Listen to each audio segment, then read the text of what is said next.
द्रौपदी ने हंसकर ताली देकर कह दिया, अंधे की संतान अंधी होती है। मात्र शब्द तो इतना ही था। द्रौपदी भी कहकर भूल गई। आगे की स्थितियां परिस्थितियां बनती गई, समय बदलता गया और देखा जाए समय समय पर यही कार्य बनते बिगड़ते रहे और आपस में ही झगड़े बढ़ते गए। तो ये था दुर्योधन के लिए खुन्नस भरी बात कि द्रौपदी ने ये सब कहा। अब वैसे ये देखा जाए पांडव अगर हार गए थे तो फिर भी द्रौपदी को दांव पे लगाने को पांडवों के पास कोई अधिकार नहीं था। लेकिन फिर भी देखा जाए जुआ हुआ, चाहे कुछ ऐसे कार्य हुए, आप शराब की करंदे हो जाते हो, कुछ भी दांव लगाने से आप बचते नहीं हो। तो इसी प्रकार से द्रौपदी को भी दांव पे लगा दिया गया और दुर्योधन खींच कर घर से लाता है। द्रौपदी को बुलाती है कि प्रिय देवर, मैं तो इस समय देखा जाए विरोध से चल रही हूँ, आज की भाषा में कहा जाए तो रजो धर्म में चल रही हूँ, आप मेरे साथ ऐसा व्यवहार ना कीजिए। मैं एक वस्त्र के साथ हूँ, पर देखा जाए कई बार सज्जन तो सज्जनता को समझता है और दुष्ट को तो जिस हद तक जा चला जाए उसकी कुछ कमी ही नहीं होती है, ऐसे तो अवसर की आवश्यकता होती है। तो इसी प्रकार से दुर्योधन द्रौपदी के बातों को केसों को खींचते हुए लाया और लाकर उसने भरी सभा में खड़ा कर दिया। जब भरी सभा में द्रौपदी खड़ी हो गई तो दुशासन उसका तीर द्रौपदी माता खींचने लगा। अब पांचों पति उपस्थित थे सभा में, द्रोणाचार्य भी उपस्थित थे, सभी उपस्थित थे। लेकिन द्रौपदी उस सोचती मैं क्या ही करूं, आज हमारी सभा गुजरात कैसे बचे।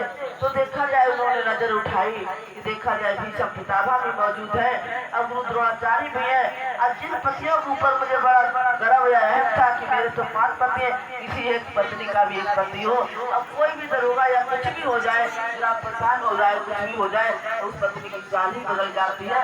और द्रौपदी के तो 5 पति रहे होंगे तो निश्चय रूप से कुछ तो बदलाव रहा होगा, जैसा भी हो। लेकिन फिर भी जब विपत्ति आई और दुर्योधन ने और सुशासन ने उस द्रौपदी का जीवन छीना, और तो यही था कि उनको यही था, सब तरफ देख रही थी द्रौपदी माँ कि कोई भी हमारी मदद कर दे। तो सबके सर के नीचे थे, क्योंकि कार्य अपने आप विपत्ति और शर्म का बनाया था और द्रौपदी गाँव पे लग गई। हारे हुए के पास कुछ होता नहीं है, क्योंकि हार तो हार है, गलती तो गलती है, तो उसके आगे से क्या ही बोलोगे। तो देखा जाए सबकी ओर देखती रही, किसी ने मदद नहीं की। फिर आखिर में द्रौपदी के लोगों कि ये कन्हैया कहाँ जा चुके हो प्यारे कन्हैया, यहाँ लारी मेरी लुटी जा रही है। तो देखा जाए इसी प्रकार जब कभी भी समस्या हमें आपको आती है तो आप हम अपनों की तरफ देखते हैं, लेकिन अपने हमारे कई बार कोई मदद नहीं कर पाते हैं, उपस्थित नहीं हो पाते हैं। तो भगवान ने जाकर सभा विचला द्रौपदी की बचाई।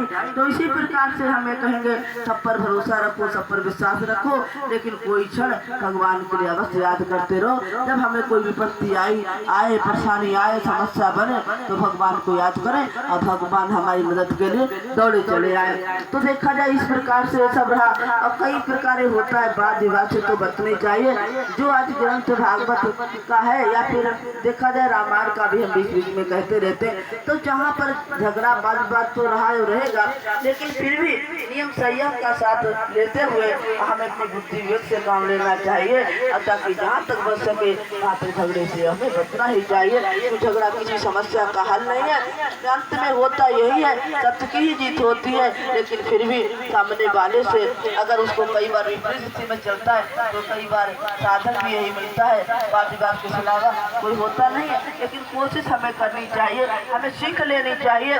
लेकिन अगर हम कम हो या कमजोर हो, लेकिन हमें असुरों से कभी डरना नहीं चाहिए। कारण यह होता है कि कई बार असुर भले संख्या में ज्यादा हो लेकिन हम कम हो, लेकिन हम सत्य धर्म पे चलते हो तो अंततः जीत या फिर हम न्याय हम ही को मिलता है। तो कारण यही होता है कि हमें सत्य धर्म के मार्ग पे